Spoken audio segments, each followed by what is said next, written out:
Hello दोस्तों, S के electronics work में आपका स्वागत है। दोस्तों कैसे हैं आप सभी। हम आशा करते हैं कि आप बहुत अच्छे होंगे। दोस्तों ये मेरे पास एक पीसीबी रिपेयर होने के लिए आई है जो कि वर्लपूल में लगी हुई है फ़िलहाल। और ये वोल्टास में भी लगती है और गोदरेज में भी लग जाती है, मतलब यही चेक वर्जन। अब इसमें प्रॉब्लम ये है, कंप्रेसर मात्र 5 से 6 सेकंड चलता है और बंद हो जाता है। और डीसी मोटर लगती है इसमें आउटडोर में, तो हमने डीसी मोटर लगा रखी है। और इसमें इंडोर में कोई एरर नहीं आता, फिर से री अटेम्प्ट होता है, फिर से यही कहानी चल जाती है, मतलब कंप्रेसर शुरू होगा बंद हो जाएगा, शुरू होगा बंद हो जाएगा। अब पीसीबी में एरर क्या है, ये पीसीबी कंपनी से कस्टमर नई लेके आया है, बिल्कुल न्यू है, ब्रांड न्यू है। आप देख सकते हैं, बैक साइड से भी देख सकते हैं। चलिए मैं यहाँ से दिखाता हूँ। देखो कनेक्टर वगैरह भी आपको दिखाई दे रहे होंगे, बिल्कुल सेफ, बिल्कुल न्यू। ठीक है, पीसीबी बिल्कुल न्यू है। बैक साइड से दिखाते हैं, चलिए ये देख लीजिए, बिल्कुल ब्रांड न्यू पीसीबी है। देखिए कुछ भी पुराना नहीं है। अब इसमें नई में भी सेम प्रॉब्लम बता रहा है कस्टमर, नई में भी सेम प्रॉब्लम है और पुरानी में भी सेम प्रॉब्लम थी। अब कस्टमर का ये कहना है कि नई में तो बिल्कुल प्रॉब्लम नहीं हो सकती ना, तो ऐसा तो बिल्कुल मैं नहीं कह सकता कि भाई नई में प्रॉब्लम नहीं हो सकती। तो चलिए शुरुआत करते हैं और आपको भी दिखा देते हैं एक बार इसका कि इसमें प्रॉब्लम ऐसी है या नहीं है। ठीक है, हमने पीसीबी को ऑन कर दिया, इसकी इंडोर से कनेक्ट है, यहाँ पे इंडोर रखी हुई है, इंडोर की डिस्प्ले ये है और आउटडोर यहाँ पे है, कंप्रेसर वगैरह सब कनेक्ट है। अगर मैं इसे यहाँ पे ऑन करने की कोशिश करता हूँ तो मैंने यहाँ पे ऑन कर दी है और ये देखिए यहाँ पे ऑन हो गई है। ठीक है, अब ये इसे कम्युनिकेट करेगी आउटडोर पीसीबी को और यहाँ से मोटर को चलाएगी। पहले मोटर चलाने के बाद कंप्रेसर झटका लेके स्टार्ट हो जाएगा बढ़िया तरीके से। तो चलिए इंतज़ार करते हैं, कोशिश करते हैं कि ये पीसीबी जल्दी चल जाए। सभी पीसीबी में इन्वर्टर की जो नए मॉडल की हैं चाहे पहले मॉडल की, देखो ये चल गया। और अभी मैं आपको यहाँ से जो है कैमरा उतार के दिखाता हूँ। ये देखो कंपेयर चल गया, ये देख लो चल गया बिल्कुल, ये बंद हो गया आपके सामने है। मैंने बंद नहीं किया क्योंकि अगर मैं बंद करता तो मोटर भी बंद होती, सीधी सी बात है। ये देखो मोटर चल रही है आउटडोर की। इंडोर की मोटर भी मैंने नीचे लगा रखी है, उससे दिक्कत नहीं है। ठीक है, इंडोर की मोटर मैंने इस तरह की लगा रखी है कि आप भी सोचोगे कि क्या ऐसी लगा रखी है, और उससे कोई दिक्कत वाली बात नहीं है, देख सकते हो। ठीक है, तो उससे मेन प्रॉब्लम हमारी इंडोर मोटर की है ही नहीं। अगर इंडोर मोटर की दिक्कत रहती तो इसमें दोस्तों E1 का एरर आ जाता, 26 बार यहाँ पे आउटडोर की लाइट ब्लिंक करती। तो चलिए अब एरर को फाइंड करने की कोशिश करते हैं कि इसके अंदर एरर है क्या। अब ये मोटर रुक गई। अब देखिए दोस्तों, अगर जब हमारे इंडोर पीसीबी में कोई भी लाइट ना आए ना, या मतलब एरर ना आए, तो हमें आउटडोर से चेक करना पड़ता है, क्योंकि आउटडोर में भी एरर अलग होता है, इंडोर में एरर अलग होता है। तो इसमें यहाँ पे एरर की स्टेटस लाइट यहाँ होती है, ये देखिए ये लाइट। अब ये लाइट देखें कितनी बार ब्लिंक करेगी। तो चलिए आप यहाँ पे देखना, 1 2 3 4 5 6 7 8 9 10 11 12 13 14। देखिए 30 टाइम अभी दिखाया, लेकिन दोबारा से काउंट करेंगे। देखो अब रुक गई है दोबारा एक। देखो अभी ये रुक गई है फिलहाल। अभी यहाँ पे रुकने का क्या कारण है, ये फिर से अटैम्प्ट करेगा और ये फिर से इसमें वही एरर देना शुरू कर देगा। तो जैसे ही हम अटैम्प्ट करेगा तो उसके बाद हम एरर निकालने की कोशिश करेंगे। ठीक है, तो एक, देखो अभी ये रुक गया। अभी क्यों रुका, क्योंकि ये अटैम्प्ट करने की कोशिश कर रहा है, क्योंकि एरर का आपको पता लगना चाहिए जब भी आप इसमें से निकल पाओगे। तो जब इसमें एरर आएगा तभी निकलेगा। तो इसके लिए हम क्या करेंगे कि इस पीसीबी को पहले डिस्चार्ज कर लेते हैं और पीसीबी को बैक साइड से करेंगे। ठीक है, थोड़ा सा समझना, वीडियो लंबी हो सकती है लेकिन वीडियो बहुत ज़्यादा इंपॉर्टेंट है जो नए टेक्नीशियन है उनके लिए स्पेशली। तो हम पहले पीसीबी को यहाँ से बैक साइड से कर लेंगे, खोलेंगे एक बार। ये हमने बैक साइड से ये हमने खोल लिया ढक्कन। ठीक है, तो यहाँ पे पहले पीसीबी को बंद कर लेते हैं और इसे कैपेसिटर से डिस्चार्ज कर लेते हैं। देखिए कोई कैपेसिटर में कुछ खास करंट इसके अंदर नहीं है, ये देखिए। ठीक है, पीसीबी को दोबारा से ऑन करते हैं। पीसीबी को ऑन किया, अब बैक साइड पे आ जाते हैं। थोड़ा सा हम बैक साइड पे आ चुके हैं। अब देखिए यहाँ पे स्टेटस की जो एलईडी है आपको वो भी काउंट करनी है, और साथ के साथ आपको ये भी देखना है कि हमारी यहाँ पे लाइट कितने बार ब्लिंक करेगी। देखो अभी तो जो स्टेटस लाइट है वो हमारी इस वजह से कर रही है क्योंकि इंडोर ने अभी कम्युनिकेट नहीं किया, लेकिन यहाँ पे जो है एरर आना शुरू हो गया है। ये देखिए कोई भी सेंसर इसमें से हटा हुआ भी नहीं है, फिर से इसे डिस्चार्ज करते हैं एक बार, क्योंकि सही एरर निकालने के लिए पीसीबी को एबनॉर्मल कंडीशन में होते ही और जैसे कंप्रेसर बंद होता है तुरंत एरर आपको चेक करना है। तो ये इसका एरर निकालने का तरीका होता है। ये देखिए अभी कोई कैस्टर में लाइट बची हुई नहीं है। तो चलिए ऑन करते हैं फिर से। ये एरर निकालने का तरीका है पीसीबी में। पीसीबी ऑन हुई, अब ये रेड लाइट जो है रुकी हुई है। जब ये रुकने के बाद बंद होकर के बिलिंग करनी शुरू हो जाए तब हमें काउंटिंग स्टार्ट करनी है। अभी आपको रेड लाइट भी दिखाई दे रही है, देखो बंद हो गई। अब काउंटिंग शुरू करते हैं। 1 2 3 4 5 6 7 8 9 10 11। ये 11 टाइम बिलिंग करी फिलहाल इसने। अगर हम 11 टाइम का इसके अंदर अगर ये देखें ना कि इसके अंदर एरर किस चीज़ का है, तो मैं आपको इसी के एरर के चार्ट लिस्ट पे दिखाता हूँ। ये देखिए 11 टाइम का भी जो इसके अंदर है आउटडोर एम्बिएंट टेम्परेचर सेंसर का एरर है। फिलहाल हम क्या करते हैं, इसके तीनों सेंसरों को नया लगा देते हैं, ठीक है, क्योंकि इसमें सेंसर का एरर है ही नहीं। अभी क्या है कि हमने इसके अंदर सेंसर सारे लगा दिए हैं नए, ठीक है। अब इसके अंदर एरर आने का इंतजार देखते हैं। यहाँ पे ये जो रेड लाइट है ब्लिंक करनी शुरू करेगी या नहीं। तो देखो अब इसने फिर से बंद किया और दोबारा कोशिश करते हैं। देखो अब ब्लिंक स्टार्ट चेक करेंगे इसका। 1 देखो अभी रुकी हुई है, अभी कांस्टेंट रुकी हुई है, कभी कभार बंद भी हो रही है। ये देखो बंद हो गई।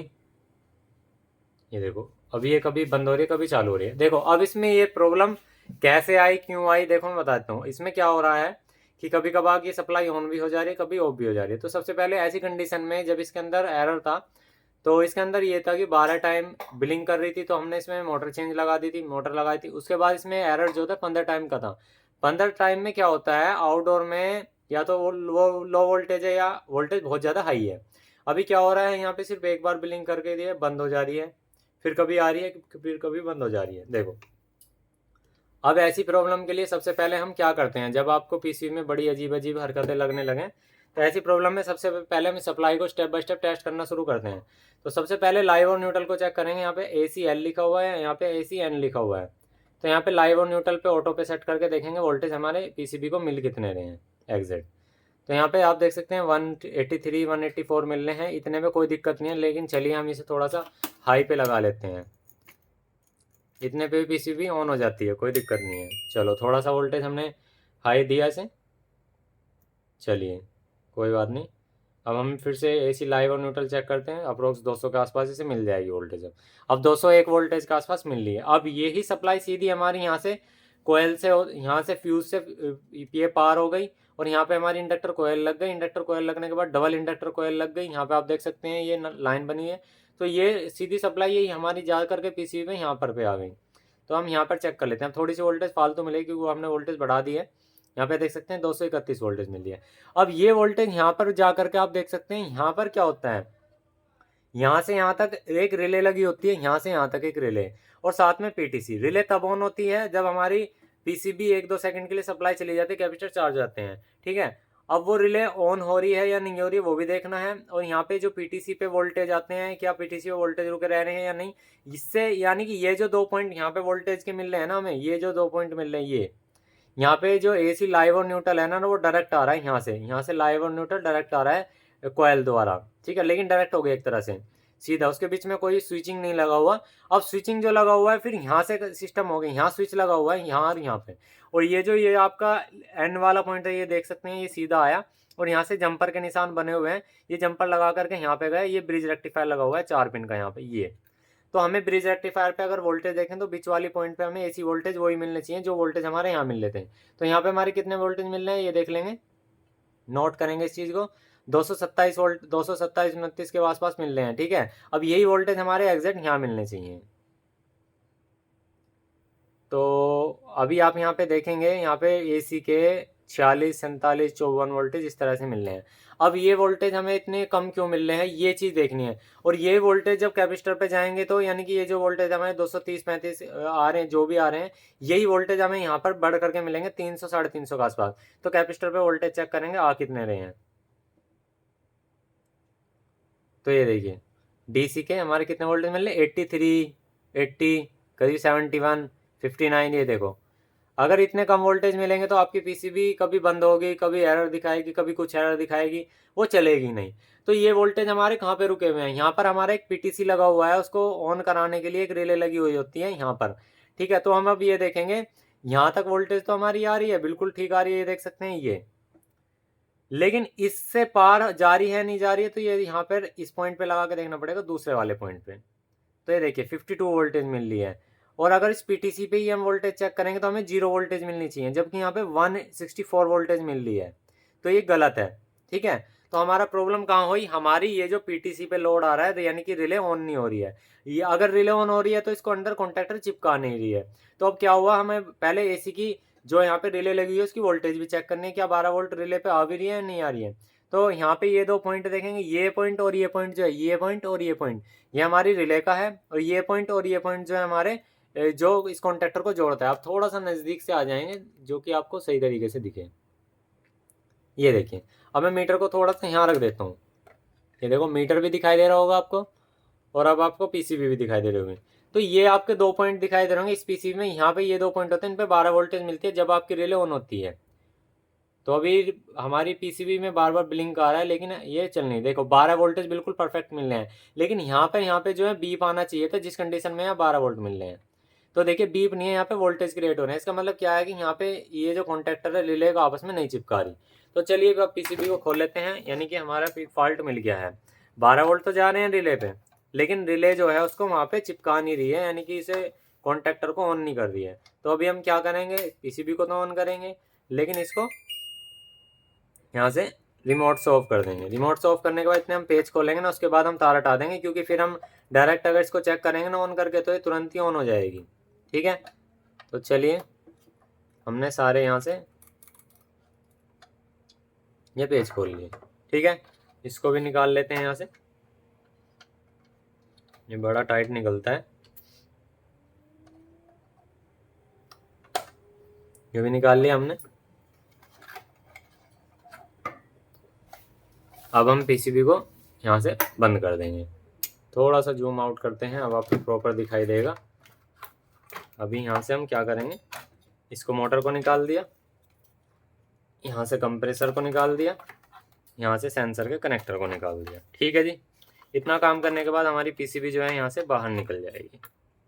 अभी देखना हमने फॉल्ट को डायग्नोसिस किस तरह से किया। जब सीधी सी बात है, ये जो हमारे फिल्टर कैपेसिटर होते हैं इस पे 300, 350 वोल्टेज हमारी प्रेजेंट होनी चाहिए जिस टाइम पे पीसीबी के अंदर सप्लाई हो, बस ये चीज़ याद रखना है। और हमारी वोल्टेज कितने आ रही थी, 75, 78, 85 इस तरह से करके। तो यहाँ पे हम पीसीबी को सीधा करेंगे। अब आपको दिखाई दे रहा होगा यहाँ पर जो ये रिले लगी हुई है, ये रिले है, और यहाँ पे ये पीटीसी है। तो पीटीसी आप देख सकते हैं यहाँ पे, आपको तो पता नहीं लगेगा, लेकिन मैं यहाँ पे महसूस करूँ तो बहुत ज़्यादा हीट हो रहा है। ये पीटीसी बहुत ज़्यादा हीट हो रहा है। तो यहाँ पे ये रिले लगी हुई है, आप देख सकते हैं। ये रिले कंपनी से मैन्युफैक्चरिंग में ही, देखो ये देख सकते हैं आप, ये छुटी हुई है, ये देख लो, ये छुटी हुई है, आप देख सकते हैं। ये रहा, दो पॉइंट इसके छुटे हुए हैं, इसकी सोल्डिंग ही नहीं हुई हुई है। तो चलो भाई अब देख लो। और हमने अभी तक ये पीसीबी नहीं छेड़ी, बिल्कुल फ्रेश नहीं हुआ है। हमने कोई इसमें से लेकर भी नहीं छुटा रखा है, लेकर मार भी नहीं रखा, जैसे कंपनी से आई ऐसी कैसी है। इधर यहाँ पे इस पॉइंट पे सोल्डिंग ही नहीं हुई हुई है। अब चलिए अब हम अपनी तरफ से कोशिश करते हैं इसे रिपेयर करने की। आयरन दे दो, दूसरा होगा। चलो यहाँ पे हम कोशिश करते हैं। अब हम यहाँ पे इसको सोल्डर करेंगे पहले तो। ये न्यू पीसीबी में ही ऐसे ऐसे मैन्युफैक्चरिंग फॉल्ट आ जाते हैं, आपने देखा बिल्कुल सामने आपके, बिल्कुल न्यू पीसीबी में।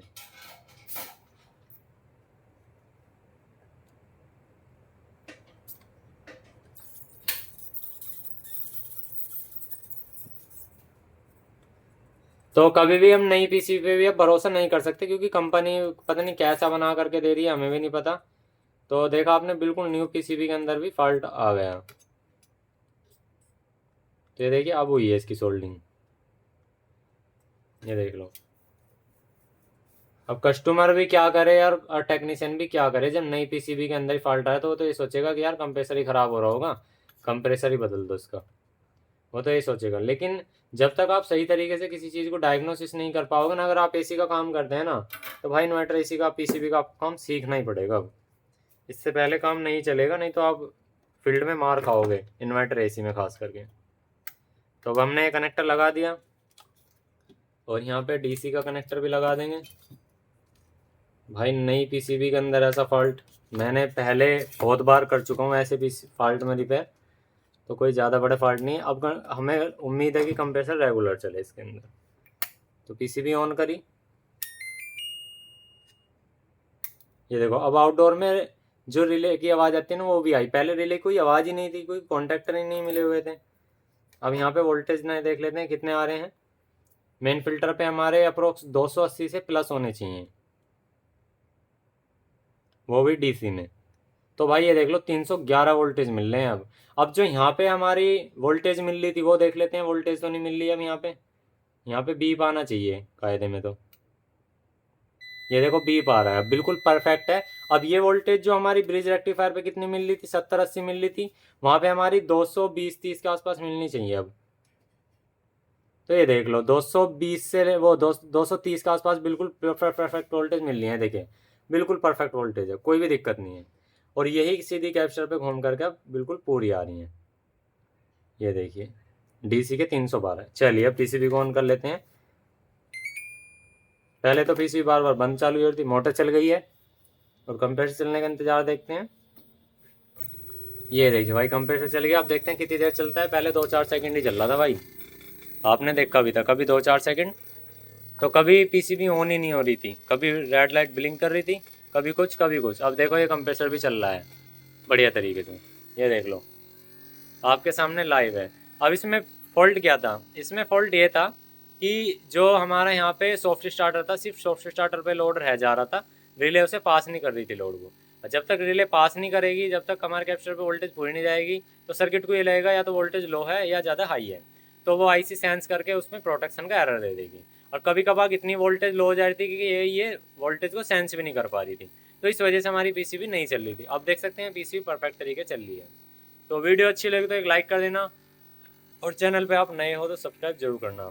और किस किस को ये पीसीबी रिपेयर करना समझ में आया और किस किस को नहीं आ रहा, मैं कमेंट्स करके जरूर बताएंगे। थैंक यू, बाय बाय, जय हिंद, जय श्री राम। अब कंटिन्यू चल रहा है।